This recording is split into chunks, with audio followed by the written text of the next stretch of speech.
la gobernación hacen unas plataformas de gobierno. Sin embargo, a veces pasan 3 años y no se cumplen las promesas que se hace al pueblo.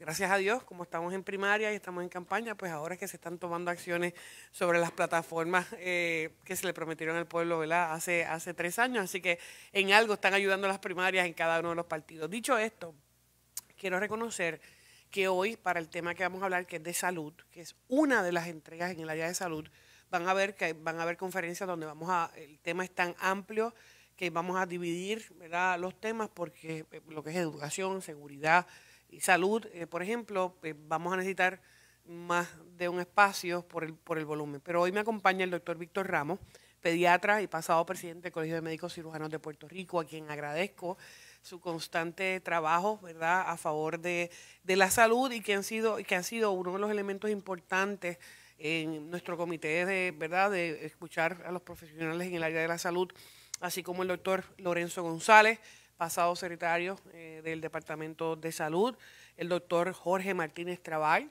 médico periferovascular en Puerto Rico, y un gran componente de profesionales que nos está ayudando en el tema de salud, entre ellos Segundo Rodríguez, entre otros. Además de ellos, y según vayamos tocando los temas, van a haber otras personas que van a estar con nosotros en esas conferencias discutiendo los temas. Hoy me acompaña Tatiana Pérez, candidata a la Cámara de Representantes por acumulación, al igual que Marlene Maldonado, nuestra candidata al Senado por acumulación. Jerry Nieves, candidato a representante del Distrito 13 de Manatí, que está por aquí, al igual que el próximo representante por el Distrito 30, que esto es Guayama, Fernando Sanabria, que está en el lado de acá, el próximo senador del Distrito de Ponce, ¿verdad?, Nelson Cruz, y el doctor David Figueroa, que nos acompaña y que tengo que reconocer que aún con el reto funcional de una silla de ruedas, ha estado visitando residenciales con nosotros, urbanizaciones y rallies. Así que créanme, yo no creo que ningún candidato en política antes con un reto funcional de movilidad estuviera, ¿verdad?, tan activo físicamente. Y también nos acompaña nuestro próximo comisionado residente en Washington, el capitán Elmer Román.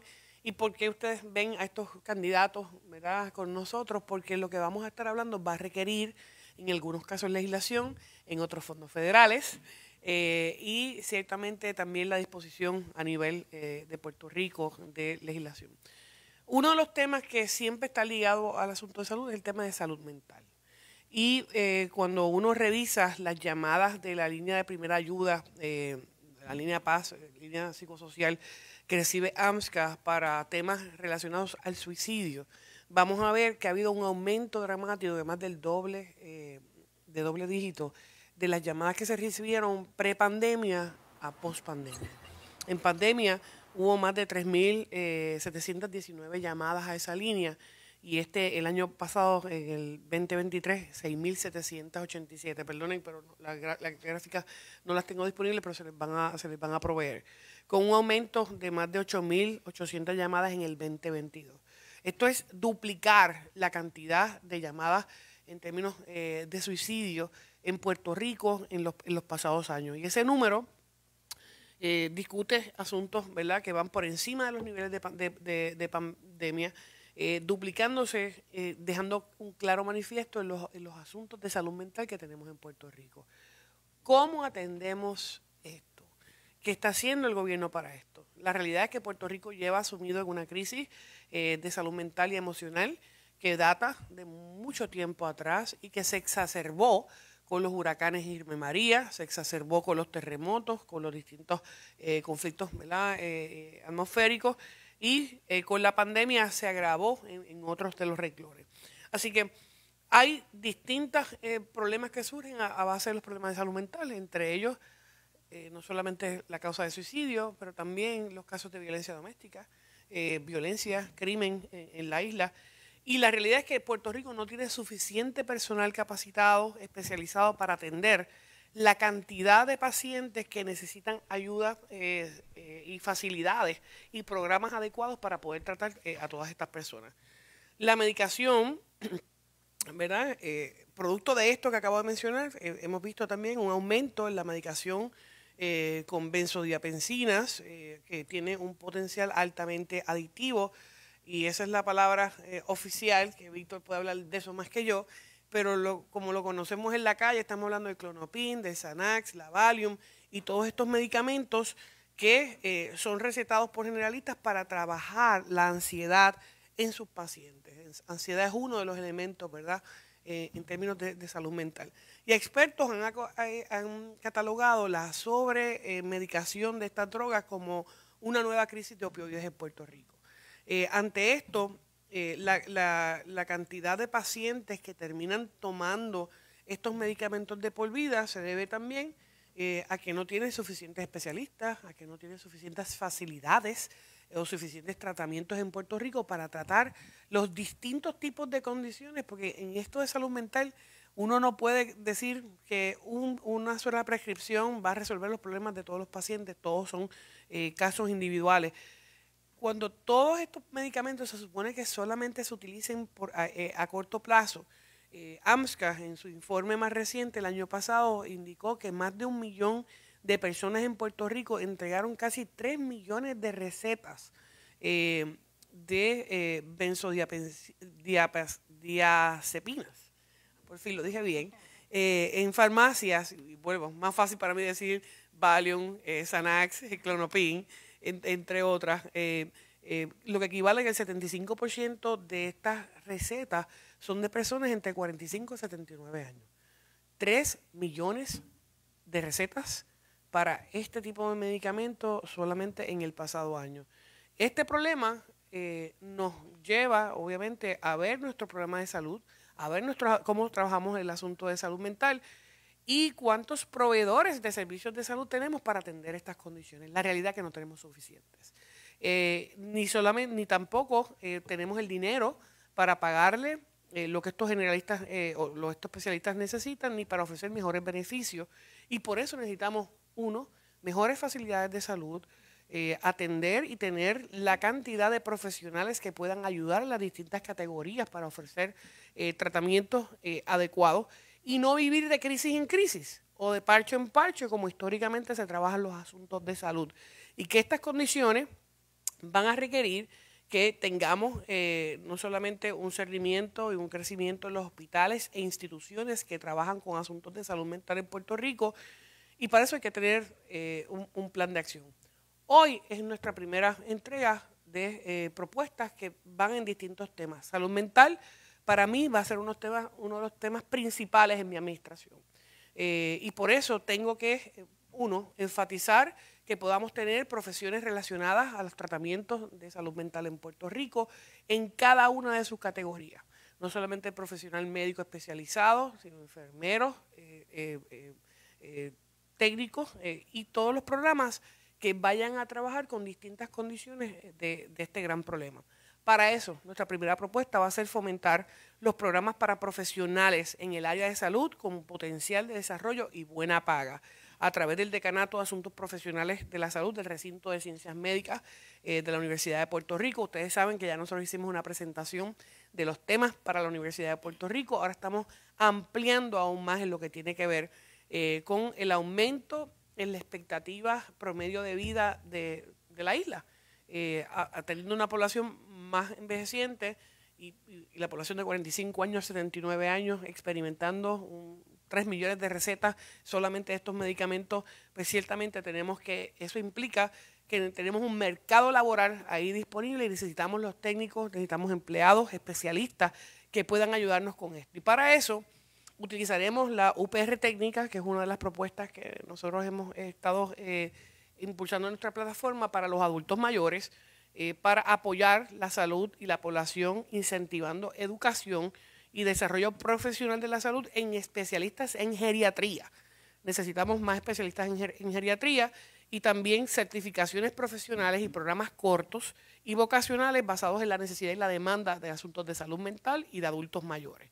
Como parte de esto, vamos a fomentar las siguientes profesiones en Puerto Rico. Especialistas en prevención de adicciones, que son las personas que diseñan los programas y estrategias para prevenir el consumo de sustancias adictivas y promueven, ¿verdad?, la salud mental. no tenemos suficientes profesionales en esta categoría en Puerto Rico, así que lo vamos a fomentar como un asunto de política pública del gobierno, utilizando la Universidad de Puerto Rico para esto y los incentivos relacionados. Los tecnólogos en biología molecular. ¿Por qué? Porque estos son los que utilizan la tecnología molecular para técnicas avanzadas como secuenciación y análisis genómico para determinar e identificar otras enfermedades adquiridas y hereditarias que pudieran afectar asuntos de salud mental. Los asistentes de patólogos, por las variedades de exámenes que muestran, tanatólogos, que son los acompañantes, ¿verdad?, en el camino al duelo, y su función es ayudar al doliente con las emociones y los pensamientos y conflictos que surgen ante la pérdida de una persona de alguna cosa. Volvemos, tenemos una población adulta que crea ansiedad cuando experimentan alguna de estas cosas. Tenemos que fomentar la creación de más profesionales en estas áreas y acompañantes terapéuticos que asisten a personas con discapacidades o enfermedades crónicas en su vida diaria con el objetivo de mejorar la calidad de vida de sus pacientes.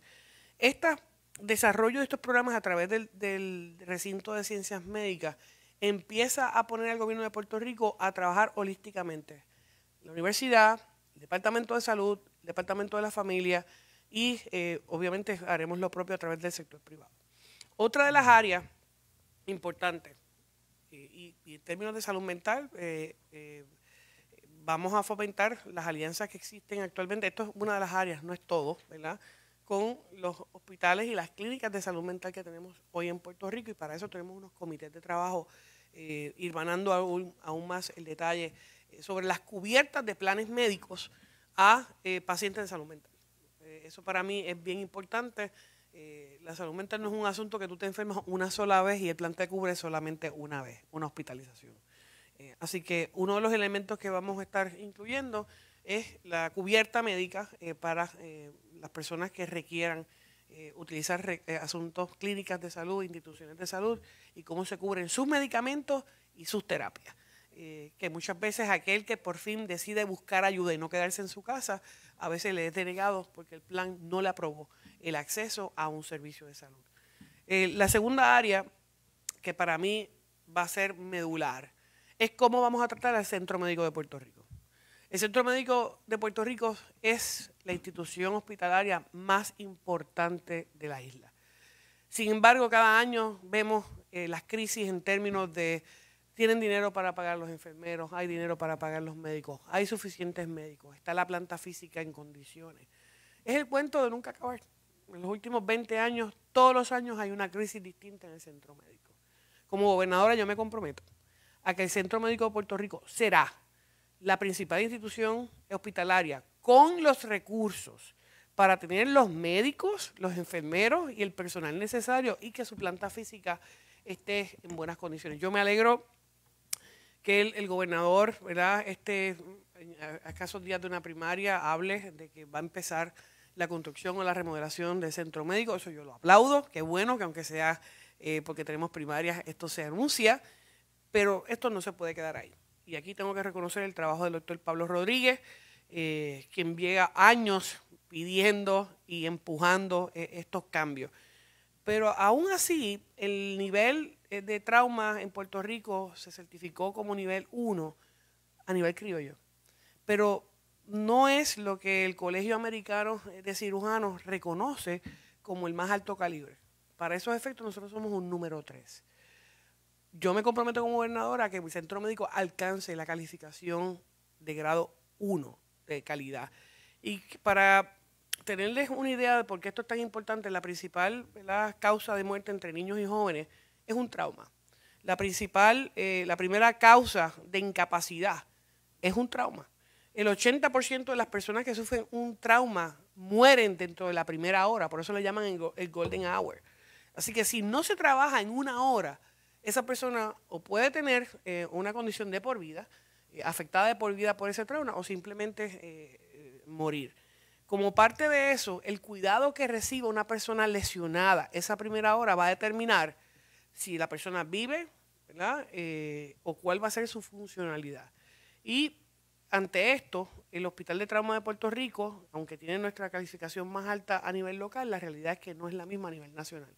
Y para que tengan un ejemplo, cuando se dice a nivel nacional que el Colegio de Cirujanos Americanos estipula que el Mayo Clinic es un nivel 1, es que el servicio que va a dar el Mayo Clinic va a ser el mismo que va a dar Arnold Palmer en Orlando o que va a dar New Haven en Connecticut, porque eso va a garantizar que durante la primera hora se atiendan de manera rápida cualquier situación de trauma. La diferencia entre un trauma, entre un nivel 1 y un nivel 3, es la disponibilidad de recursos para atender al paciente y la rapidez con la que se puede atender. Por ejemplo, en un nivel 1 se te tiene que atender en 15 minutos, se tiene que hacer un CT scan. Correcto, doctor. Eso no ocurre en Puerto Rico. En Puerto Rico el CT scan puede ocurrir dentro de las primeras 2 horas del trauma, en el nivel 3, ¿verdad? Que es lo que estipula que puede estar hasta 2 horas para hacerse un CT scan. Si hablamos de que la primera hora es la más importante, puede que ya sea muy tarde para hacer un CT scan si tuviste que esperar a las 2 horas. Así que ese nivel 1 requiere que el Centro de Trauma de Puerto Rico haya un facultativo médico, un comité, para cuando llega una persona, un paciente, una unidad estabilizadora y en menos de 15 minutos se le ordena el CT para poder evaluar la condición de ese paciente y poder tratarlo de manera urgente. En el caso de Puerto Rico, nivel 3, pues hasta 2 horas para hacer eso. Y que el otro requisito es que hayan 2 salas de operaciones disponibles para poder atender estas emergencias. Puerto Rico, ¿verdad? No tiene esa capacidad. Así que estaríamos hablando de una nueva sala de operaciones es un requisito para poder llegar a ese nivel 1. Y a veces aquí se mueren pacientes esperando su turno en una sala de operaciones para que esté disponible. Dicho esto, nosotros nos merecemos un centro de trauma nivel 1 con los recursos, y para eso lo primero que yo voy a hacer, y utilizando toda la información que ha provisto el doctor Pablo Rodríguez, es eliminar los múltiples requisitos burocráticos que tiene el Departamento de Salud, que tiene AMSCA y que se tiene en el gobierno de Puerto Rico para permitir que eso ocurra. Y eso es voluntad. Y para eso voy a necesitar, si hubiera necesidad de enmendar la legislación, que entiendo no se necesita, que esto es pura determinación, el poder hacer esto y quitar los escollos burocráticos y programáticos que han imposibilitado por años que nuestro hospital cumpla con los requisitos del American College of Surgeons. Esto va a ser una prioridad para mí y esto conlleva la asignación de recursos anuales. Este es el Centro de Trauma de Puerto Rico. No puede atenderse con un parchito este año, otro parchito el otro año, no. Vamos a dar la inversión necesaria para que tengamos también los médicos y los residentes que se necesitan. La tercera propuesta, y he hablado con esto con algunos medios, ¿verdad? De manera individual, y voy a explicar un poco más ahora y voy a explicar más en detalle con algunas escuelas de medicina próximamente. Yo he hablado y me alegra que el secretario de Salud ahora estén hablando de las residencias para los médicos. Había hablado desde el año pasado que nosotros vamos a promover el que todos los estudiantes de medicina que se gradúen aquí puedan tener su residencia médica aquí. Y que eso, como gobernadora, va a ser un pago que va a hacer el gobierno de Puerto Rico para que esa residencia la puedan hacer en Puerto Rico. Y que a cambio de eso, ese estudiante, ¿verdad? Una vez reciba su residencia, va a tener que prestar servicios en Puerto Rico por los próximos 5 años. Si ese estudiante de medicina, ese médico, tiene una mejor oferta y le piden trabajar en algún estado con una oferta económica mucho mayor a lo que recibe aquí, no hay problema, va a poder ir a cumplir con ese requisito siempre y cuando pague al gobierno de Puerto Rico lo que el gobierno de Puerto Rico invirtió en el pago de esa residencia de medicina. Así que no limita la oportunidad de un estudiante a superarse económicamente con un buen contrato, siempre y cuando pague el dinero que el gobierno de Puerto Rico invirtió en su carrera de medicina. Esto lo que significa es que vamos a tener los especialistas necesarios y los médicos necesarios en Puerto Rico y no los vamos a empujar ni a tirarlos a que se vayan a un estado a no regresar cuando ven la paga económica que reside en cualquier estado de la nación. Este programa va a ser primordial para mantener en Puerto Rico especialidades que con el paso de los años hemos ido perdiendo y que tenemos un alto grado de médicos, ¿verdad?, que ya están próximos a retirarse y no tenemos todavía médicos suficientes haciendo carreras para quedarse en Puerto Rico en ese renglón. Eso significa reevaluar también el ajuste del 4%, que hoy solamente tienen médicos especialistas, para que incluya a los generalistas, que son los médicos que atienden directamente al paciente. Así que esa es nuestra tercera, ¿verdad?, y cuarta propuesta, junto con otras cosas que vamos a hablar de especialidades en la próxima entrega. Nuestra quinta propuesta es obviamente que vamos a servir nuestras emergencias de salud mental equipando a AMSCA equipando a AMSCA con ambulancias especializadas en salud mental y personal adiestrado para atender estas emergencias. La realidad es, ¿verdad?, que 1 de cada 5 personas, según el National Alliance on Mental Illness, sufre una enfermedad mental, mientras solo 1/3 recibe tratamiento. O sea, 1 de cada 5 personas padece una condición de salud mental y solamente 1/3 de ellas recibe tratamiento. En el 2017, en Suecia, se inauguró la primera ambulancia de salud mental en esa nación, atendiendo más de 1.254 casos en un año y más de 1.500 solicitudes entre las edades, ¿verdad? Entre todas las edades, y en el caso de las 1.000 personas que se atendieron, 96 de ellas se atendieron más de una vez. Nosotros vamos a Puerto Rico a equipar al Departamento, ¿verdad?, de Salud, específicamente a AMSCA, con ambulancias especializadas en salud mental que, aunque pudiera parecer una ambulancia convencional por fuera, por dentro van a estar con una sala de emergencias en terapias, ¿verdad?, con asientos y todas las especificaciones que incluya el personal para trabajar casos de salud mental, que es distinto, ¿verdad? Estos casos de salud mental consumen más tiempo que una emergencia de salud, son difíciles para los paramédicos atender porque las condiciones son distintas. Así que esta presencia va a ayudar también a minorar los casos que atiende la Policía de Puerto Rico cuando ven casos de salud mental, porque van a ser atendidos por profesionales en esta área, y vamos a capacitar para respuesta de emergencia a pacientes que se estén atendiendo, ¿verdad?, en ambulancias especializadas, como ya se utiliza en muchos países europeos. Así que Puerto Rico va a integrar esta nueva renglón utilizando AMSCA con estas ambulancias, y de esta manera poder recibir servicio y tratamiento puntual al momento de la emergencia. Porque cuando una persona llega a ese nivel, no se puede esperar más. Nuestra sexta propuesta es ampliar y revisar las leyes de turismo médico en Puerto Rico. Se aprobó esta legislación, en la que yo creo, que es utilizar a Puerto Rico en el Caribe para sedes o hub de turismo médico. La realidad es que los casos aprobados para turismo médico son mínimos. Los únicos acuerdos que se tienen son con las Islas Vírgenes Americanas, pero no hemos hecho nada para ampliar eso a las Islas Vírgenes Británicas ni el resto de los países del Caribe, que pudieran ser nuestro primer grupo de pacientes que lleguen a Puerto Rico. Sobre esto, estoy conformando un comité de trabajo para reevaluar las disposiciones y los procesos del turismo médico en Puerto Rico, ya que la burocracia se ha comido el proceso de permisos y de autorizaciones para recibir, ¿verdad?, esta calificación, y debemos estar pensando en cómo, si vamos a tener ya un hospital con trauma número 1, que sería el centro médico, poder ampliar la oferta de turismo médico en Puerto Rico como un área de negocios, ¿verdad?, para incentivar la creación de empleos en Puerto Rico. Y para eso nosotros vamos a eliminar la burocracia, voy a simplificar los trámites para que los proveedores puedan certificarse bajo la ley de turismo médico y se puedan, ¿verdad?, la economía de la isla pueda recibir el impacto de esto, que hoy no se ve en los porcientos que se esperaban.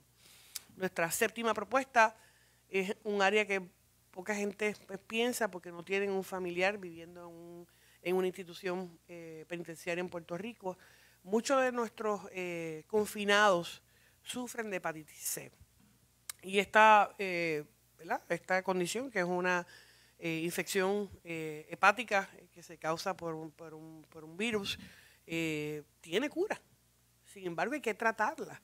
Y cuesta mucho más hacer un trasplante de hígado, cuesta mucho más las condiciones que derivan de esta enfermedad que tratar inmediatamente, ¿verdad?, esta condición. La realidad es que en Puerto Rico actualmente cuesta una operación de trasplante de hígado entre casi $812,000 al año, cuando el tratamiento de cura de las primeras 8 a 12 semanas de hepatitis C solamente cuesta $28,000. Así que es sentido común el que podamos trabajar con nuestro sistema de correccional en Puerto Rico. Y algunas de estas enfermedades que se convierten en una de larga duración se encuentran, ¿verdad?, la cirrosis, el cáncer de hígado, ¿verdad?, cuando estas condiciones llegan a una condición crónica. No tenemos que esperar a que lleguen a una condición crónica. Otra de las áreas es que la prevalencia de hepatitis C a nivel nacional se estima en un 1% y en Puerto Rico estamos en 2.3, el doble de los casos de hepatitis C.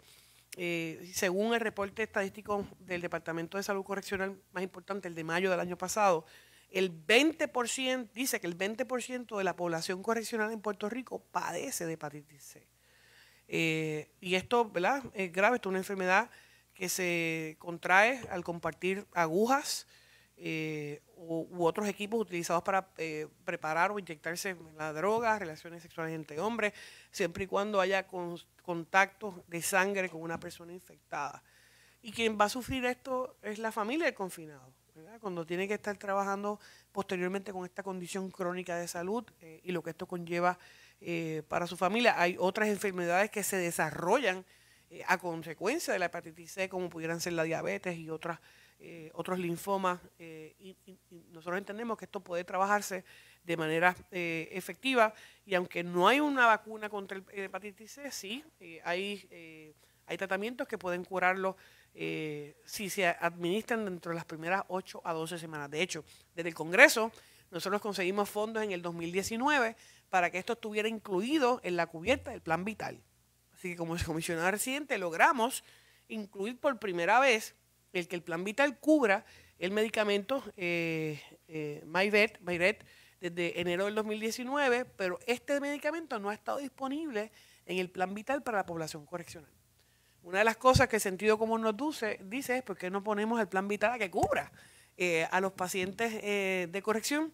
Esto pues obviamente conlleva cambios en la notificación a nivel del gobierno federal, pero se pudiera lograr con acuerdos entre el Departamento de Salud Correccional y el gobierno de los Estados Unidos. Así que yo voy a proponer que los pacientes en el sistema carcelario gocen del Plan Vital. Para eso hay que hacer cambios y tener unos preacuerdos, ¿verdad?, entre el gobierno federal, pero el Departamento de Salud en Puerto Rico tuvo un memorando hace unos años atrás para empezar a hacer esto con ACES y no lo firmaron. Así que eso es una de las cosas que vamos a hacer. La segunda, en su defecto de no lograr incluirlos en el Plan Vital, es que se pueda, ¿verdad?, pagar este tratamiento que solamente cuesta $28,000 en lugar de las consecuencias de trasplante y otras enfermedades relacionadas que pudieran llegar hasta el $1,000,000 por paciente.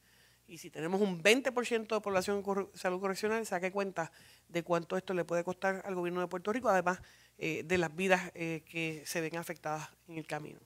Nuestra octava propuesta es la integración de los servicios que proveen por acuerdo la ACA, el Fondo y Rehabilitación Vocacional.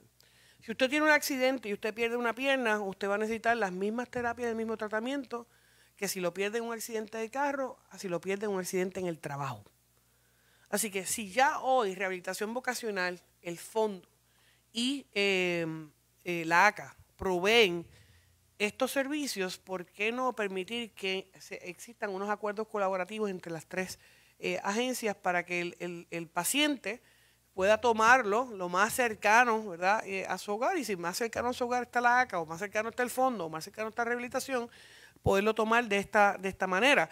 Y una de las, ¿verdad?, bajo la propia ley orgánica de cada una de estas agencias, ellos hablan de cómo le van a proveer este servicio a su clientela y crean todo un andamiaje de cómo hacerlo. Es distinto en la ACA, en el Fondo es distinto y en Rehabilitación Vocacional es distinto.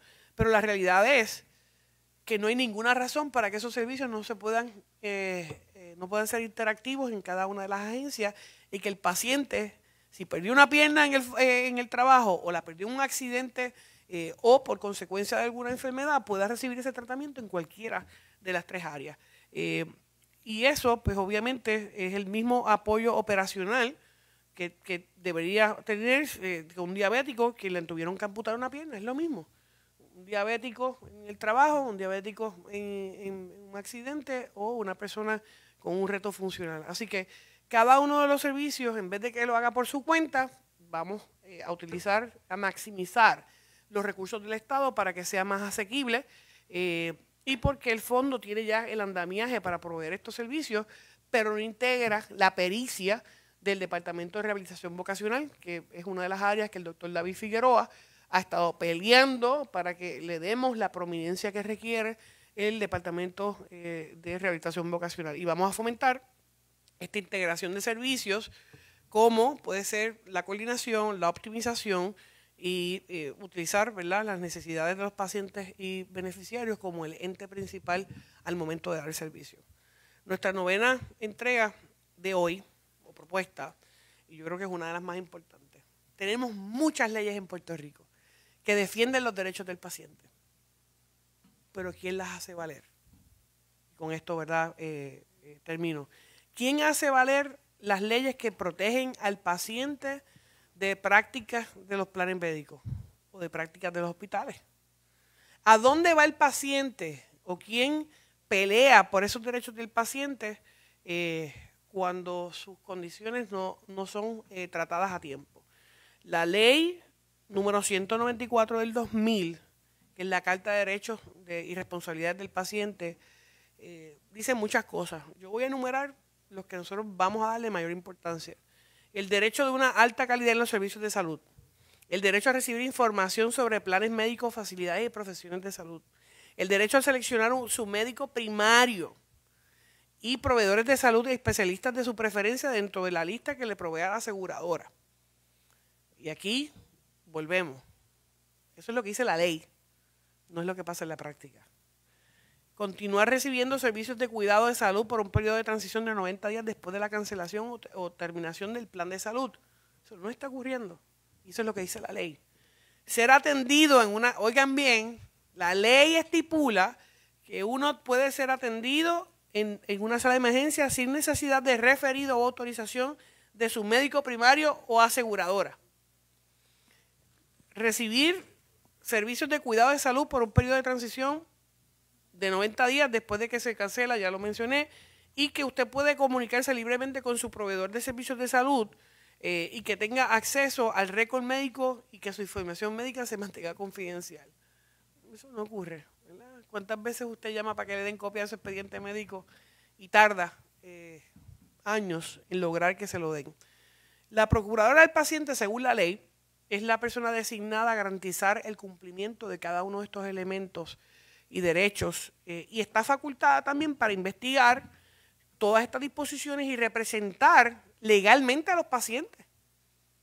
Esa es la oficina, esa fue la intención y tienen el andamiaje legal para asistir a los pacientes en procesos adjudicativos de la agencia, en los tribunales de justicia, en la emisión de órdenes e investigaciones de cualquier área que pretenda violentar los derechos de un paciente.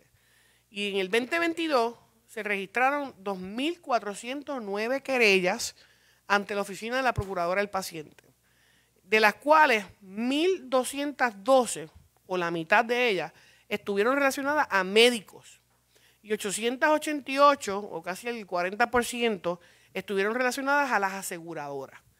El 80% de estas querellas fueron por pobre calidad en el servicio. Y yo, en este sentido, ante esta situación, voy a crear una unidad especial de fiscales dentro del Departamento de Justicia que esté dedicada exclusivamente a los asuntos que afectan a la prestación efectiva de servicios de salud al paciente. Ya está bueno que médicos, aseguradoras y hospitales se hagan de la vista larga ante lo que son los derechos del paciente en Puerto Rico. Y esto significa que no cumplir con las disposiciones de esta ley va a tener la procuradora del paciente, va a tener las herramientas para encauzar, someterle al Departamento de Justicia y que con esta nueva unidad especializada de fiscales para atender casos, ¿verdad?, de pacientes en Puerto Rico, le vamos a poner punto final a las múltiples quejas, y más que quejas, casos de atropellos o de vejaciones, ¿verdad?, a la salud de nuestros pacientes en Puerto Rico. Esto va a permitir una atención más especializada, más efectiva en defensa de los derechos de los beneficiarios del sistema de salud y será un mensaje claro y contundente de mi administración que los pacientes van a ser primero. Nosotros no nos vamos a dejar pasar esto de la vista larga. La legislación está ahí, la intención de la Asamblea Legislativa estuvo ahí. Pero también vamos a dotar a la Oficina de la Procuradora del Paciente con los recursos para poder hacer estas investigaciones, con los recursos para poder hacer esta fiscalización, con los recursos para que justicia tenga a los fiscales y que sometan los casos. Así que yo no me voy a hacer de la vista larga cuando cualquiera de estos profesionales o de estas áreas pongan en tela de juicio o pongan en situaciones difíciles a los pacientes de Puerto Rico. Bajo mi administración, yo voy a defender al paciente. Y yo creo que eso lo tengan claro. Y para eso, estas son algunas de las áreas con las que vamos a darles recursos, a hacerlo valer, y hay otras que vamos a estar discutiendo posiblemente en las próximas semanas de áreas relacionadas en salud que van a darnos más fiscalización sobre lo que tienen que ver con los planes médicos, con la creación de tener más médicos en Puerto Rico, ¿verdad?, además de las residencias que mencionamos en el día de hoy, y otros temas que los doctores Segundo Rodríguez, Víctor Ramos, el doctor Martínez Trabal, el doctor Lorenzo González, entre otros profesionales en el área de laboratorios, en el área de enfermería, en el área de enfermeros, vamos a estar discutiendo. Pero yo creo que hoy queda, ¿verdad?, claro que la salud del paciente va a ser también una prioridad y para mí, como les dije en la primera entrega, son áreas relacionadas. Adultos mayores es nuestro grupo que más se está afectando por distintas áreas y esto es una de las herramientas para defender a nuestros adultos mayores de los atropellos de los grandes conglomerados, en este caso los planes, los hospitales o médicos que fallen en su función de cumplir con la ley del año 2000. Ante esto estoy disponible para preguntas. Radio Victoria, buenas tardes. Buenas tardes, comisionada, capitán. Tenemos un ex presidente del Colegio Médico y un ex secretario de Salud, el doctor Lorenzo González. A los aspirantes también a la legislatura, buenas tardes. Quiero reconocer, disculpa, no había visto a nuestro candidato al Senado por el distrito de Mayagüez, Aguadilla, Félix Lasalle, que se encuentra con nosotros hoy también. Pues buenas tardes a todos y a todas. Comisionada, usted mencionó 9 propuestas. Destaco la número 2, la número 7 y la última, la número 9. La número 2 en relación al centro médico. Yo creo que desde hace más de 50 años se habla de remodelar el centro médico, actualizarlo, atemperarlo a las circunstancias y cada vez que hay un nuevo gobierno pues se habla de lo mismo y se queda en nada. Se habla también de un centro de trauma en Mayagüez. ¿En qué ha quedado eso? Se habla por décadas y se habla también de los hospitales correccionales. ¿Qué está pasando con ellos? Los malos servicios que existen, lo denuncian los mismos empleados que trabajan allí, las uniones que trabajan no solamente en centro médico, sino también los hospitales correccionales. Y por último, lo que tiene que ver con la oficina del procurador del paciente, o sea, las garras que tiene, hasta dónde llegan las competencias de esta oficina. Usted mencionó unas propuestas. Me gustaría un poco, pues, voy a empezar por la última y me refrescas algunas si no la pasé. Las garras que tiene la oficina del procurador del paciente las permite la ley. Sin embargo, si no tienen los recursos económicos para poder tener una buena unidad investigativa, no va a dar abasto con la cantidad de casos que se someten. Así que yo estoy hablando de asignarle los recursos para que tengan el personal para hacer las investigaciones correspondientes en términos de las investigaciones, de hacer los referidos. Y estoy hablando de crear una nueva unidad de fiscales en el Departamento de Justicia que permita el encauzamiento. Así que ese encauzamiento para mí va a ser bien importante. Y te voy a dar el mejor ejemplo. Cuando esta ley se creó, eran 100 empleados lo que tenía el procurador del paciente. Hoy tiene solamente 26 empleados. ¿Cómo? Si la legislación le dio las herramientas de fiscalización para defender a los pacientes, le quitas el recurso para poderlo hacer, se convierte en letra muerta. Y por eso es que en Puerto Rico tenemos muchas leyes que identifican el problema, te dicen cómo resolverla, pero si no le asignas los recursos y no le das la fuerza del poder del Estado para defender a tu población, no quedan en nada. Y yo lo que estoy hablando es, yo estoy bien clara que la razón por la que yo aspiro a ser gobernadora es para trabajar por el pueblo, por el pueblo, por el pueblo. Pues van a ser los pacientes y los pacientes los que estén defendidos de situaciones donde se les atente contra su salud y se incumpla con las disposiciones de la ley de derechos, de la Carta de Derechos del Paciente, por médicos, por hospitales, por aseguradoras, con los recursos para hacer esa fiscalización. Los pacientes no, miren, la cantidad de llamadas que nosotros recibimos en nuestra oficina, en las redes, que nos dejan mensajes de las situaciones que cuántas veces tienen que someter el papel para que un médico, bueno, el caso más reciente, esta paciente tiene una condición que requiere una operación. Su médico primario lo autoriza. Tiene que ir al especialista. El especialista lo autoriza. Va al plan médico. El plan médico dice que no es necesaria la operación. El plan médico no le puede determinar a un médico qué condición amerita o no una operación. Es el médico quien tiene esa facultad. Por lo tanto, ¿a dónde va ese paciente cuando el médico le dice, bueno, yo te estoy haciendo la recomendación, el plan te dijo que no? Esas son las cosas que el procurador del paciente tiene que defender y tenemos que encauzar. Para eso las unidades fiscales en el Departamento de Justicia y unos buenos recursos a la oficina del procurador del paciente para que se pueda hacer documentar la fase técnica para poder ganar esos casos. ¿Y por qué le digo esto?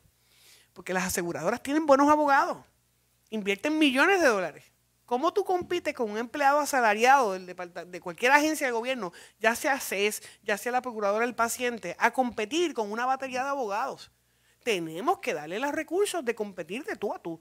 Ese es con la del paciente. Así que las garras se las voy a dar. En el presupuesto de esa oficina dice que son 5 millones. Sin embargo, hoy tiene 1.8. Ese es el procurador del paciente, ¿verdad? 5 abogados. 120 horas para 2 abogados. Es lo que hoy hay ahí. No hay manera que se puedan defender los derechos del paciente, ¿verdad?, con esa asignación de recursos. Y yo creo en un gobierno de prioridades. Esa fue la primera, ¿verdad? La última pregunta que me hiciste. Me hablaste también del Centro Médico de San Juan, de las remodelaciones. La función del Centro Médico tiene que ir más allá de una fuente en la entrada del Centro Médico. Tiene que ver con que necesitamos 2 salas de operaciones. Las vamos a tener. Y lo segundo, tú necesitas el facultativo médico para que se puedan atender los casos en esos primeros 15 minutos, no en 2 horas para hacer un CT.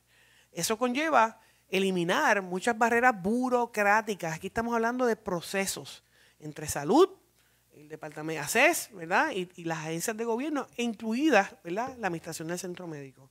Aquí esto tiene que operar como operan hospitales de primer calibre a nivel de los Estados Unidos. No es por falta de médicos, no es por falta de capacidad ni calidad en el servicio como una enfermera o un médico puede prestar en Puerto Rico, eso lo tenemos. Es la planta física, pero también es la disponibilidad de hacer las cosas más expeditas. Me hiciste una tercera pregunta con relación al hospital correccional. Al hospital correccional. Ahora mismo está, ¿verdad?, privatizado, ¿verdad?, ese servicio. Yo estoy hablando hoy en lo que tiene que ver con hepatitis C, pero nosotros en las múltiples reuniones que estamos sosteniendo con los familiares de confinados y profesionales en esa área, vamos a tener una propuesta para eso. No quiero adelantarla aquí porque todavía estamos en esa reunión. Gracias. Metro. Tengo varias preguntas. Primero, bueno, para hablar del centro médico, ya que estamos por ahí, partiendo de que han habido meses de negociación entre ASEM, la Junta, la UGT, ¿cómo en su propuesta se asegurarían que la Junta desembolse los fondos que necesita Centro Médico? Bueno, es que uno tiene que establecer cuáles son las prioridades del gobierno, ¿verdad? Yo he tenido la oportunidad de reunirme con líderes obreros en las pasadas semanas, con empleados de confianza, empleados de carrera, con profesionales en el sector privado. Nosotros no podemos convertir al centro médico en un caso más. Es nuestro único centro de trauma. No es un caso más. No es un CDT. No es una clínica. Es la principal institución hospitalaria que tiene Puerto Rico. Y por lo tanto hay que tratarla como tal. Ahí no se puede escatimar. Para mí, el centro médico va a ser una prioridad. Y yo destinaré el dinero que tenga que destinar para que sea una prioridad. No puede ser que nosotros en una isla donde vivimos 3.2 millones de personas vayamos a pesetear en cómo se trata el centro médico. ¿Verdad? Eso significa que yo voy a tener unas prioridades. Esta es una prioridad. Y habrán otras cosas. Yo he hablado de eliminación de Col 3, he hablado de otras agencias, ¿verdad?, que no van a ser una prioridad. Pues la distribución de los recursos bajo mi administración va a estar enfocada en esto, en salud, en atención al paciente, en atención a la gente de mayor edad. Yo estoy hablando de un gobierno con sentido de urgencia y de empatía, ¿verdad? Y eso es lo que pretendo hacer. Por años y décadas, los gobernantes se enfocan en 7.500 proyectos y no terminan uno. Yo me estoy enfocando en las áreas que tocan a la gente todos los días. Tuve un accidente, tengo mi nene en centro médico. Hubo un accidente en el oeste, ¿a dónde llegan ambulancias al centro médico? Es la vida y la salud de una persona lo que va por encima de cualquier rótulo o de cualquier muro de contención. Y para mí eso es una prioridad. Y desde mi oficina en Washington, al igual que cuando estuve en la legislatura, sé lo importante que es. La salud es lo más importante en un pueblo. La salud es lo primero. La educación, la seguridad. Esos tres temas son vitales para cualquier ciudadano. Y a veces no le damos esa importancia. Y tomando de partida que también el énfasis de la salud mental, ¿cómo encaja APS o el modelo intermediario de prestar estos servicios en sus ofertas y las críticas constantes que tiene APS por prácticamente operar como un monopolio? Bueno, es un monopolio. En palabras, en la práctica se convierte en un monopolio. Yo estoy hablando aquí de los cambios que nosotros vamos a hacer en términos de salud mental, de las cubiertas que se van a dar. Y como dije en el caso de las alianzas público-privadas, tiene que haber fiscalización de parte del gobierno. Y muchas veces el gobierno contrata y se olvida y allá el paciente que se resuelva. Bajo mi administración eso no va a ocurrir porque el gobierno va a proteger al paciente. Y lo va a proteger no solamente dándole la herramienta a la oficina del procurador del paciente, que para eso se constituyó en ley, sino también a través del Departamento de Justicia para encauzar todas estas prácticas que vayan en contra de los mejores intereses del paciente. Así que yo dije en aquella ocasión y aplicaba a los contratos de alianzas público-privadas que el gobierno de Puerto Rico iba a fiscalizar. Esto constituye también todos los contratos de servicio. Va a haber fiscalización de todos los contratos de servicio en el gobierno. Porque si el gobierno de Puerto Rico está pagando, interviniendo, autorizando, destinando recursos para un servicio, se tiene que dar. No es que estos son fincas aparte o fincas privadas, ¿verdad? Así que yo creo que, ¿verdad?, es importante determinar esto y dejarlo claro. Tele 11. Sus propuestas son ambiciosas, pero ¿hay un estimado de cuántos fondos se necesitarían para poder implantar todo esto? Mira, las propuestas que tienen que ver con la Universidad de Puerto Rico se pagan solas, porque son fomentar carreras universitarias, readiestramiento, reeducación, certificaciones, y si sumamos esto a la propuesta que ya yo, ¿verdad?, expliqué ese día, abrir todos estos programas a estudiantes fuera de Puerto Rico, van a autopagar, ¿verdad?, la creación de estas certificaciones. Así que por ese lado, ¿verdad?, las cumplimos. En lo que tiene que ver con la cubierta médica, al gobierno de Puerto Rico le sale más barato pagar estos tratamientos que pagar las operaciones. Eso, el ahorro es sustancial, se paga, ¿verdad?, se paga solo. Lo que tiene que ver con las ambulancias especializadas, salen más económicas que una ambulancia de emergencia regular. Lo que tenemos que tener es el profesional que atienda esto en esta unidad. Pero le sale también más económico al gobierno de Puerto Rico si tú atiendes un caso de salud mental con una unidad de salud mental que haciendo una disposición de una ambulancia con paramédicos y otros recursos que no son necesarios en un caso de emergencia. Así que tú tienes una economía también en términos de los servicios. En lo que tiene que ver, las propuestas más onerosas van a ser, claro que sí, el centro médico, equipararlo a que sea un centro, ¿verdad?, de trauma número 1. Pero lo que va a costar eso jamás compara con dar un servicio y que tú mantengas tu vida cuando en los primeros 15 minutos te hicieron un CT. No hay dinero que pague una vida. Yo no puedo decir que la vida de una persona que no tiene un plan médico vale menos que la que puede pagar montarse en un avión y irse a un hospital en Texas. No. Así que esa inversión es para el pueblo de Puerto Rico y es para lo primero que tenemos que invertir, la salud. Y el centro médico va a ser ese depositorio de recursos para que tengamos, aunque sea un hospital de trauma con todas las herramientas de ser de clase mundial. La segunda área en la que sí van a haber costos, se van a pagar, ¿verdad? Lo que tiene que ver con los recursos a la Procuradora del Paciente y al Departamento de Justicia, porque estamos hablando de una nueva unidad de fiscales, estamos hablando de darle herramientas a la Procuradora del Paciente, que antes recibía 5 millones, hoy tiene 1.8. Tampoco estamos hablando, ¿verdad?, de grandes cantidades, pero hacer la diferencia cada abogado, cada personal especializado. Pero ¿cómo lo pretendo pagar? Por eso estoy hablando de quitar los elementos burocráticos y de autorización en turismo médico. Turismo médico es una de las áreas que puede generarle dinero al gobierno de Puerto Rico y no lo estamos explotando, no lo estamos maximizando. Así que si nosotros hacemos un reenfoque de cómo se trabaja el turismo médico y literalmente hacemos más asequible el proceso de permisos, podemos tener una actividad que genere ingresos suficientes para hacer, ¿verdad?, estos pagos en lo que tiene que ver de los fiscales. Cacu, Familia. Sí, comisionada, dentro de todas estas propuestas indicó, si puede nuevamente mencionar esas cifras que mencionó al inicio de las estadísticas, pues todavía no tenemos comunicado para poder retomar. Claro que sí. Gracias. Otra de las áreas, ¿verdad?, en lo que consigo quiero dar los datos como son, es que recuerda que a todas las personas que incumplan tienen que pasar por un pago de multas, ¿verdad? Así que esas multas, a medida que tú tengas quien fiscalice, el gobierno de Puerto Rico va a tener, ¿verdad?, más recursos para poderse destinar a las áreas importantes. Por eso se aprueba el área de las multas, pero si no tienes personal que pueda dar la multa, que pueda hacer la investigación, ahora mismo ese dato, ¿verdad?, no lo tenemos. Las estadísticas.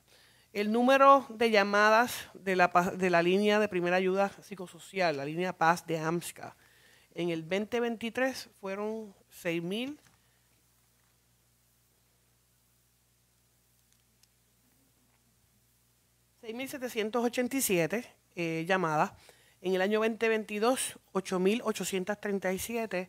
En el año 2021, 8.071. Y en el año prepandemia, 3.719.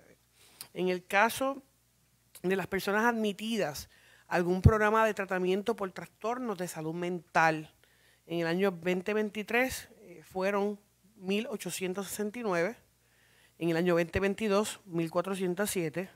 En el año 2021, 1.223. Si verifican, va a haber un aumento en estos últimos 4 años, ¿verdad?, de casos que se habían reducido luego del impacto de los huracanes. Había otro dato en términos de cifras que estaba dando, eran los casos de cuántas se habían atendido en Suecia. Te había dado los datos de la población correccional. ¿Cuál otro dato quieres? Está bien con eso. De otro lado, en cuanto a esas... A las querellas del Departamento de la Procuradora. Sí. Okay. En el año 2022 se registraron 2.409 querellas en la Oficina de la Procuradora, de las cuales 1.212 estuvieron relacionadas a médicos y 888 a las aseguradoras. De otro lado, en el caso de esas 3 millones de recetas en farmacias para Xanax y estos medicamentos, etcétera, ¿cuáles son las vías, si algunas, de crear clínicas especializadas en los municipios, por ejemplo, para atender a estos ciudadanos que son adictos a este tipo de medicamentos? Si pudiese abundar un poco más. Yo no voy a hablar en este momento de ampliación de clínicas, porque lo primero que tenemos que tener son los profesionales para poderlas atender. Y tratar el tema de adicción a medicamentos que se suponen que sean de corto plazo y que se están utilizando para atender asuntos de ansiedad de manera de por vida, ¿verdad?, lo que es la nueva crisis de opioides en Puerto Rico. Y para eso tienes que fomentar las carreras que estamos buscando en la Universidad de Puerto Rico y que se puedan, ¿verdad?, atender como un asunto holístico. El gobierno de Puerto Rico tiene que entender que uno de los elementos, no todos, de los problemas de criminalidad es salud mental. Así que hay que destinar recursos a esto, no como un parcho, sino atendiendo la raíz principal del problema. Si no atendemos eso, vamos a seguir viendo un aumento en los casos. Los casos de criminalidad este año ya se ha duplicado del año pasado. ¿Por qué ocurre esto? ¿Verdad? Nadie dice, hoy voy a matar 3 personas. Hay un asunto de fondo, hay un problema de salud mental que tiene que tratarse. Primera hora, Nuevo Día. Hola, buenos días, Buenos comisionada. Tenía 2 preguntas. La primera era que quería darle un poco de seguimiento a la pregunta hecha por el compañero en contra del Centro de Trauma de Mayagüez. No sé si eso estaba, ¿verdad? No estoy tocando ese tema hoy, pero voy a darle un pequeño trasfondo de lo que yo recuerdo. Cuando yo estuve en la legislatura y fui presidenta de la Cámara, asigné fondos, no recuerdo si el número era de 9 a 11 millones de dólares para el Centro de Trauma de Mayagüez cuando fui presidenta de la Cámara, porque yo entiendo que la gente del oeste no tiene por qué tener que esperar a montarse en una ambulancia aérea o estar 2 horas en una carretera para llegar al Centro de Trauma de San Juan. Lamentablemente, y eso fue en coordinación con el entonces alcalde Guillito, ¿verdad?, que luchó por esto, me lo peticionó y en la Cámara lo aprobamos. Sin embargo, cuando hubo el cambio de gobierno bajo la administración de Alejandro García Padilla, la legislatura popular le quitó los fondos al municipio de Mayagüez, el Centro de Trauma de Mayagüez, y los reasignaron. Así que nosotros asignamos el dinero, estamos hablando hace más de 10 años atrás, y fueron ellos los que los reasignaron. Y el problema es que la manera en la que tú desvistes un santo para vestir al otro, no vas a tener, ¿verdad?, un problema. Yo, sin embargo, en este momento estoy posicionando al Centro Médico de Puerto Rico con los recursos de aumentar a esos 15 minutos con una categoría número 1. Eso va a ayudar a la gente del oeste, ¿verdad? Pero dejaría fuera la posibilidad de un centro de trauma. No, yo no dejo la posibilidad fuera, pero hoy me estoy enfocando en lo que es el centro. Yo prefiero tener un centro que tenga la misma calificación de cualquier hospital de primer orden en los Estados Unidos a tener 7 centros pequeños en Puerto Rico que todos estén cojos en términos de recursos. Ahora eso no quita que yo buscaré la manera y quiero ser responsable con esto, ¿verdad? Claro, mi equipo de trabajo, ¿verdad?, y el doctor Ramos sabe las discusiones que hemos tenido sobre esto, y ahora más yo que vivo en el oeste. Y claro que yo quiero tener un centro de trauma. Vivo en el oeste y acá, ¿verdad?, en condiciones, pero si ni siquiera tenemos uno a nivel, como requiere un centro de trauma a nivel 1, vamos a enfocarnos en tener ese nivel 1 y voy a seguir auscultando. Y de hecho, mantengo reuniones para viabilizar cómo atendemos la situación de trauma en el oeste. Así que eso yo no lo descarto, pero hoy no estoy lista para hacer una presentación sobre eso. ¿Y entonces? 10 millones. Y mi otra ¿No pregunta... estaba para mal? Mi otra pregunta está dirigida a... sabemos que se está haciendo una inversión millonaria para el hospital de la isla municipio de Vieques en fondos federales, pero sin embargo, ¿verdad?, la historia nos dice que gran parte del problema o del acceso a los servicios de salud en la isla municipio es la falta de profesionales. O sea, ¿cómo se va a garantizar que una vez construido este hospital no termine siendo, ¿verdad?, una instalación... Un elefante blanco. Un elefante blanco, sino que tenga el personal especializado para atender a la población? Eso es uno de los elementos que la compañera Nidia Velázquez y yo discutimos, ¿verdad? Recuerden que esto es una asignación federal que se da luego del impacto de los huracanes Irma y María y la situación de que ya no teníamos la Marina en Vieques, ¿verdad?, que era una de las áreas que se atendía en términos de salud. Así que esta asignación congresional, esto es una asignación que dimos la pelea, y tengo que reconocer aquí a Nidia Velázquez también, porque esta pelea no la di yo sola. La dimos de manera bipartita, se logró, y cuando se asignaron los fondos estuvimos con el entonces alcalde de Vieques, que no hizo nada, lamentablemente, el expresidente de la Cámara, Johnny Méndez, y esta servidora empujando para que se avanzara. Gracias a Dios, luego de 4 años más, por fin vamos a ver, está habiendo construcción allí. El gobernador dijo que lo primero que va a abrir es la unidad de diálisis, pero que el resto de las áreas de trabajo van a requerir, obviamente, más tiempo. Yo lo que vislumbro es que si nosotros impulsamos turismo médico de la manera correcta, con las cosas que estamos viendo aquí, ese hospital de Vieques pudiera ser atractivo para las restantes islas vecinas, obtener servicios médicos allí. Va a ser mucho más cerca para la gente de San Tomás, para la gente de las Británicas y para el resto de las islas atenderse en Vieques que tener que viajar a San Juan.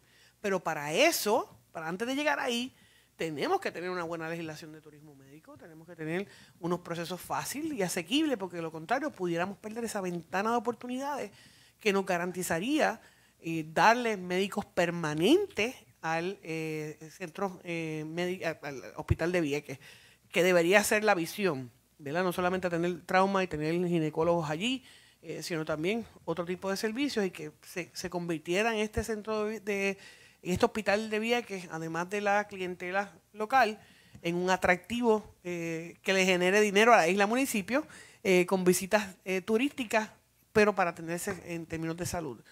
Así que ese hospital, en mi plan, en mi visión de acción para Puerto Rico, cae dentro de lo que pudiera ser turismo médico. Pero como todavía el hospital no está construido en su totalidad, como todavía no se ha reclutado el personal, yo no quiero hablar de algo cuando todavía no tenemos un paciente atendiéndose allí. Pregunta de seguimiento del vocero. Saludos, comisionada. Mencionó que primero hay que preparar a los especialistas para poder ofrecerles estos servicios y que también hay que tener los recursos. ¿Cuánto estima podría demorar ofrecer el servicio especializado de las ambulancias para los pacientes de salud mental?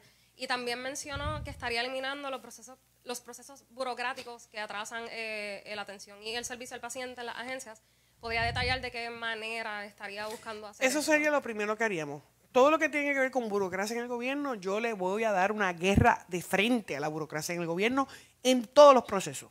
En los procesos de permisos, en los procesos internos entre las agencias. Uno tiene que tener un gobierno que corra a la par con las necesidades del pueblo. Así que no puede haber nada en el medio diciendo, ¿verdad?, que a las 5, no, a las 6, que la semana que viene. No pueden haber excusas. Conmigo no hay excusas. Así que una de las cosas que vamos a hacer de manera inmediata es eso. Ya nosotros estamos revisando todos los procesos que se hacen para todas las cosas en el gobierno. Ya lo vieron en términos de permiso, ya hablamos, esa fue una de las primeras propuestas que presenté, cómo íbamos a cortar. Lo mismo estamos haciendo en el área médica. ¿Por qué? Tú tienes profesionales, el doctor Pablo Rodríguez, segundo, el doctor Víctor Ramos y tanta gente que está, el ex secretario de Salud, Lorenzo, los cirujanos que practican y nos han dado, mira, estos son todos los escollos que tenemos al momento de ofrecer servicio. Así que esa parte la tenemos bien adelantada. Eso es una de las primeras cosas que vamos a hacer el día 1, ¿verdad? Porque si queremos ver los cambios y queremos ver cómo funciona, tiene que ser el día 1. Los profesionales, por ejemplo, las ambulancias de salud mental es un elemento fácil porque no es que vamos a tener 1000 ambulancias de salud mental. Vamos a tener, ¿verdad? Vamos a empezar por lo menos con 2 o 3 de estas ambulancias disponibles para todo Puerto Rico y en Puerto Rico hay el personal para esto y la agencia tiene el personal para esto. Es cuestión de que va a ser un servicio en ruedas, no solamente en una línea telefónica, sino que va a poder recibir ese servicio de manera directa. Ok, preguntas sobre otro tema. Entiendo que Metro quiere realizar una. Gracias. Tengo 3 preguntas. Primero, Edwin Mundo insiste que se deben evitar las primarias y retó a su equipo a que acepten el resultado de una alegada... Perdóname, repíteme otra vez que estaba Claro, leyendo algo. no te preocupes, disculpa. Edwin Mundo insiste que se deben evitar las primarias y se le fue el barco hace rato. se le fue el barco hace rato. Las primarias estamos a 45 días de una primaria. ¿En qué mundo vive esa campaña de Pierluisi? Por la alegada amplia ventaja, ¿verdad?, que él indica de unas 90.775 solicitudes de votos adelantados. Yo creo que ellos están tomando mucho conflay por las mañanas. Algo pasa. Porque el decir que quieren eliminar una primaria... Yo nunca había visto en mis años en política que un opositor le pidiera a su contrincante que se quite toda la semana. Toda la semana la campaña del gobernador Pierluisi es que yo me quite. Toda la semana. Es más, desde antes de correr estaban buscando pagarme la campaña para Washington para que yo no corriera. Después de que decidí correr y hice el anuncio, era que me daban un plazo para que yo no corriera y a cambio de eso me pagaban la campaña a Washington. Y desde que llené los endosos, toda la semana, el director, me tengo que reír, perdónenme, el director de campaña del gobernador sale pidiendo, por favor, Jennifer, quítate. Jennifer, por favor, quítate. Esta semana, quítate, por favor, todas las semanas. Eso en el libro de la campaña se llama desesperación, ¿verdad? Y lo veo en la calle, lo veo en los rallies, lo veo en las visitas a los pueblos. La calle está conmigo. La gente quiere un cambio. Puerto Rico quiere un cambio. Que esos cambios ocurran con el gobernador, con Pierluisi, difícil. Que podamos arreglar la situación del sistema eléctrico en Puerto Rico y que no hayan apagones, con Pierluisi, difícil. Que tengamos cosas que atiendan a nuestros adultos mayores como se merecen, con Pierluisi, difícil. Yo no veo que ahora, 45 días de una campaña, se pretenda hacer todo lo que no se hizo en 4 años. Difícil. Para ellos es difícil. Y para ellos es difícil venderle eso al pueblo. Y por eso yo entiendo la desesperación de pedirle que me quite. Pero a ellos les digo, Jennifer González no se quita. Jennifer González va para adelante. Me dijeron que porque estaba embarazada no podía correr. Corrí. Me dijeron que porque iba a dar a luz y era de alto riesgo, no podía correr. Corrí, di a luz. Me dijeron que porque estaba en maternidad me debía ir a cuidar a mis niños y no trabajar. Y aquí estoy. Yo no creo ya que esa campaña tenga más argumentos para convencer a la gente. Que esperen los 45 días, que se vayan en la cuarentena política y esperen al resultado de las primarias para que vean cómo manda el pueblo. No se le puede tener miedo a la votación del pueblo. Y me tengo que reír, disculpa, no me río de ti, me río de las ocurrencias de mi amigo Edwin Mundo, que el 3 va a tener que estar trabajando del lado de acá. Pero les digo esto porque esto, la segunda pregunta que me hiciste fue sobre el voto adelantado. Y el voto adelantado, yo no tengo la gráfica, consígueme la gráfica de los números reales, ¿verdad? Porque hay gente que quiere ver unas cosas. La realidad es que mucha gente fue a la Junta de Inscripción Permanente a inscribirse, a reactivar su estatus electoral, a solicitar el voto adelantado. Hubo gente que lo hizo a través de el sistema R de la Comisión Estatal de Elecciones, lo hicieron a través de la página directamente. Y la realidad es que los candidatos a la gobernación también buscamos personas que nos llenaran el voto adelantado. En el caso de mi campaña, nosotros sí nos movimos, creo que el número son casi 45,000 solicitudes, ¿verdad?, que llevamos a través de nuestros alcaldes, nuestros presidentes municipales, nuestros voluntarios, nuestra campaña directamente, porque nosotros nos dividimos en muchas áreas. No solamente es lo que llega directamente de mi comité, es lo que se hizo en distintos municipios que están, ¿verdad?, que trabajaron con nosotros, y las que sometieron ellos a lo que tienen perfecto derecho. Yo estoy feliz porque el PNP sometió más de 90,000 solicitudes de voto adelantado en comparación con el Partido Popular, que se quedó por menos de la mitad. Ese es el mensaje de noviembre. Si él quiere decir que eliminen la primaria porque 90,000 personas votaron o van a recibir una papeleta en algún momento en mayo, porque tú no la tienes todavía. Aquí nadie ha votado. Vamos a decir las cosas como son. Aquí nadie ha votado todavía. No hay una papeleta en la calle. No se han impreso las papeletas, a decir, en este momento. Así que es una intención de recibir una papeleta en su casa. Ese elector todavía no ha votado. ¿Cómo él dice que esa gente ya va a votar por Pierluisi? ¿Estarán contratando los servicios de Vivian Carla? O sea, no hay manera, y porque ya Walter Mercado no está. Así que esa campaña tiene que buscar el mejor de los astros o de Dios. Y en ese sentido, yo creo, yo me dejo llevar por Dios. Así que la gente vote. Que la gente emita su derecho al voto libre y determinen el futuro de Puerto Rico. Nadie ha votado todavía, las papeletas no le han llegado a la gente y yo jamás suplantaría el derecho al sufragio que tienen todos los electores de ir el 2 de junio a votar y decidir qué quieren para Puerto Rico. Si entienden que las cosas están perfectas y que está chévere y bueno que se vaya la luz toda la semana, voten por el gobernador. Si la gente entiende que la cosa está bien, que la criminalidad está bien, que es normal, que hayan tantos asesinatos, voten por el gobernador. Si entiende que las escuelas están al día, pintadas, en condiciones, que los maestros están bien, voten por el gobernador. Ahora, si la gente entiende que tenemos que atender las pensiones de nuestros adultos mayores, que ganan menos de $100,000 mensuales, yo soy la opción. Si la gente entiende que tenemos que poner una mejor infraestructura en nuestro sistema eléctrico, yo soy la opción. Si la gente quiere personas que vengamos a trabajar y que nos enfoquemos en el pueblo y no en cabilderos VIP, yo soy la opción. El pueblo es el que decide eso. Así que mi amigo Edwin, Mundito, como nosotros le decimos acá, es cuestión de 45 días. En 45 días, cuando pase la cuarentena política, pues ellos van a ver la realidad de la calle. Y ahí están los números. Mira, 4,000 votos de confinados. Fueron un poquito más, pero lo estamos redondeando los números. 4,000 confinados solicitaron el derecho al voto.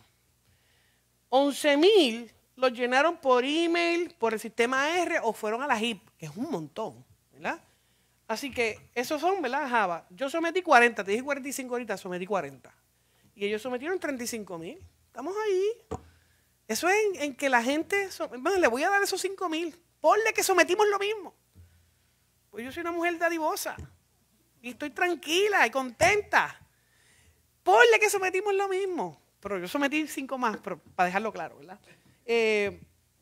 Aún así, es el pueblo el que va a tomar esa decisión. Yo pienso, miren, no por mucho madrugar amanece más temprano.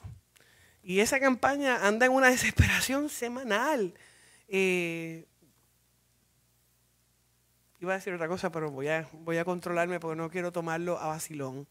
Lo que pasa es que ya raya en la desesperación constante el presidente de la campaña del candidato a la gobernación que va a la reelección le pida a quien lo reta en primaria que se quite. Pues, ¿cuándo ustedes habían visto eso? Eso es como si el gobernador le pidiera a los del Partido Popular que no corran. O le pidiera a los del PIB que no corran. Que nadie corra, que solamente corra él. Pues si eso fuera así, Puerto Rico no tuviera una ley de primarias y los puestos fueran de por vida. Imagínense ustedes cargar con esa cruz de por vida. Esa cruz de por vida en la legislatura.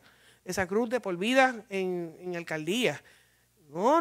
Los puestos no nos pertenecen ni a mí como comisionada residente, ni al gobernador, ni a los legisladores, ni a los alcaldes. Le pertenecen al pueblo. Y yo acepto esa voluntad porque al final del camino ese es nuestro sistema de derecho. También dijo que en su informe de recaudación del mes presenta lagunas y según Mundo el 90% de sus recaudos son anónimos y en efectivo, para ser exactos 288,547, mientras que alegadamente el gobernador no tuvo ni un donativo anónimo y que solo el 15% de los donativos fueron en cash. ¿Cómo responde a esto? ¿Cuál contestación quiere? La que me vayas a dar. Le voy a dar. A ellos les afecta que mi candidatura venga del pueblo. Les afecta que la gente pueda ir a una luz. Esto fue hace un mes. ¿Cuándo fue que hicimos el radio maratón? El 23 de marzo, hace un mes atrás, casi un mes atrás, mi campaña hizo un radio maratón que se anunció públicamente y nadie protestó cuando dijimos que íbamos a hacer un radio maratón. De hecho, el PIB hizo un radio maratón ese mismo día. Y el PIB recaudó 150,000 y nosotros recaudamos 290,000 dólares. Pero para hacer un radio maratón exitoso, tú tienes que tener muchos voluntarios y tienes que tener mucha gente. Y gracias a Dios yo tuve gente que recogieron chavos no en una luz como él dijo, en muchas luces en Puerto Rico. Los 78 municipios se movilizaron y hubo urnas en los comités y hubo gente que compró también. Ustedes saben que yo tengo una tiendita que se llama Jago Shop y la gente compró banderas, compró t-shirts, compró vasos. Nos pasamos promoviendo, están en las redes sociales. Ellos ni siquiera tienen eso. Ellos tienen que regalar su promoción porque la gente ni se las compra. En el caso nuestro, la promoción que damos, la gente las compra, como pasa en la política nacional. No estoy haciendo nada distinto, es un mecanismo de recaudación.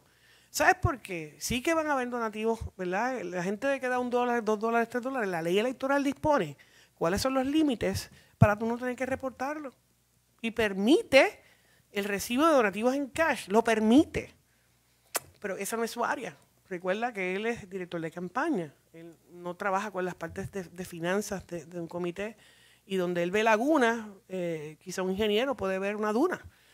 Así que yo no voy, bendita, yo quiero mucho a Mundo y no quiero herir sus sentimientos, pero yo creo que debe enfocarse en tratar de llevar un mensaje, en dirigir una campaña que está desesperada, que a un mes después, ahora es que viene a reaccionar. al radiomaratón que nosotros hicimos y sí hay una gran diferencia. De esos donativos que le dieron directamente, busquen cuántos son contratistas del gobierno de Puerto Rico. Yo no controlo los contratos del gobierno, ellos sí. Y yo no sé por qué se quejan tanto, porque tienen tanto dinero. Ellos son muy buenos echándose al bolsillo de la campaña millones de dólares. ¿Por qué protestan porque yo levante de 200? Si no me están ganando ellos en recaudo a mí, hasta eso van a protestar, que la gente me dé donativo, ¿verdad? Mira, yo estoy bien agradecida de Dios y trabajando duro para que la gente salga a votar, para que la gente el 2 de junio haga un cambio. Y pueden haber 1.500 anuncios de televisión, ya la gente experimentó estos 4 años. Yo estoy presentando propuestas semanales de lo que yo voy a hacer como gobernadora. El gobernador ha tenido 3 años y medio para hacer la obra que le prometió al pueblo de Puerto Rico. No es idea, es acciones. Y la gente pide acción para Puerto Rico y acción para Puerto Rico es lo que yo traigo. Y finalmente mi última pregunta, y los dejo. Recientemente salió a la luz pública que Memo González es codueño de un negocio privado del cual no incluyó en sus informes financieros y también se cuestiona cómo obtuvo el establecimiento. ¿Cree que justicia debe investigarlo? Bueno, lo primero es, yo desconozco las finanzas de ningún candidato, no solamente de él, de ningún candidato. Para eso tienes la Oficina de Ética Gubernamental, que a todos los que son funcionarios electos tenemos que llenar nuestros informes de ética, y el Departamento de Hacienda, y ahí, ¿verdad?, se sabrá, son ellos los llamados. Si hay alguien que tenga información contraria a lo que las personas hayan reportado, tienen que radicar una querella en la querella correspondiente. Yo no voy a reaccionar a un comentario de alguien, ¿verdad?, porque yo no he visto ninguna querella. Yo no voy a caer en lo que critico que se haga, de que fulano dijo, mengano dijo. ¿Dónde están los datos? El que tenga una querella, que la someta, pero que la firme, que no haga cosas fatulas, ¿verdad? Porque es bien fácil crear impresiones públicas cargándole maletas a alguien diciendo que hay querellas cuando al final no las hay. Cacu, dando seguimiento a la pregunta de la colega, mientras estamos aquí hace unos minutos o quizás una hora, el Partido Popular Democrático, Toñito Cruz, estuvo anunciando de que estaba sometiendo una querella contra Memo González. Y esa sí está firmada. Ah, qué Así bueno que te diste cuenta. ¿Y aquella que me enseñaste, la firmaron algún día? La que tenemos, pero está ponchada por la Fiscalía. No, eso no es la pregunta. ¿La firmaron? Luego quiero reunirme con Mr. Ross. ¿La firmaron? ¿Cuál? Aquella que usted me pidió que yo opinara. La de la reacción. Ajá. Solo tenemos ese documento y pues sí, entonces no hay... venimos en conocimiento de que fue sometida también a lo que es el Comité de Ética Perfecto. Congresional. Pues y te del digo mismo desde modo este momento copia que a ni Nidia ética del Congreso me ha llamado porque no hay ningún documento firmado.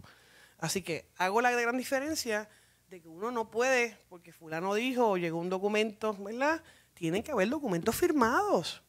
Estamos en campaña, ¿verdad? Y cualquiera puede inventarse muchas cosas. Si el comité, el Partido Popular sometió una querella, que se atienda.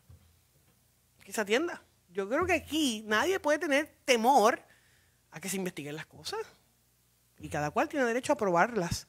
Y cada cual tiene derecho a defenderse de ellas. Pero el mancillar reputaciones o hacer alegaciones porque alguien dijo, yo hago una deferencia a los procesos y que se rijan por ellos. En otros temas, usted es la primera comisionada que está retando a un gobernador incumbente. Mañana Guapa Media tenemos un debate de cara a las primarias en el Partido Popular Democrático. ¿Por qué no la vemos a usted debatiendo con Pedro Pierluisi? Lo estoy haciendo en esta conferencia de prensa.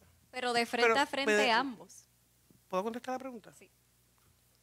Cuando yo aspiré a la gobernación dije, bien temprano, no ahora, lo vengo diciendo desde que aspiré a Washington, que en una primaria entre correligionarios debe haber ideas, foros, presentar ideas públicas. Y ustedes ven al gobernador todas las semanas defendiendo su gestión y me ven a mí todas las semanas hablando de mis ideas y mis propuestas. Así que hay un balance, hay un conocimiento público sobre qué pensamos ambos candidatos. El gobernador ha tenido tiempo para ejecutar. Yo he tenido la oportunidad de presentar cuál es mi visión para Puerto Rico. A mí después del 3 de junio me vas a ver unificando a mi colectividad y yo voy a debatir con el que sea, porque yo creo que el pueblo tiene claro que yo soy debatiente y que no me le quedo callada a nadie y creo que el pueblo sabe que he debatido en mis distintas campañas. Así que voy a debatir con los candidatos que sean después del 3. Internamente yo protejo mi colectividad es el PNP. Y para eso yo no tengo que entrar en un toma y dame con el gobernador. Y lo dije desde el día 1 cuando aspiré a la gobernación, no es de ahora, es desde el día 1. Si hay gente que necesita debatir conmigo para tratar de subir en las encuestas, esos son otros 20 pesos, ¿verdad? Yo no necesito debatir con el gobernador. ¿Le han hecho algún tipo de acercamiento para que exista un debate entre ambos? Muchachas, hasta el canal de la Mona ha pedido debates. Claro, esto vende. Yo entiendo a los medios también. Y tenemos foros, a decir verdad, hay foros que se han estado coordinando, donde van a tener la postura del gobernador y van a tener la postura mía. Así que éxito con el debate del Partido Popular, que la gente no sabe ni qué ofrecen. Así que es natural que tengan un debate. Gracias a todos.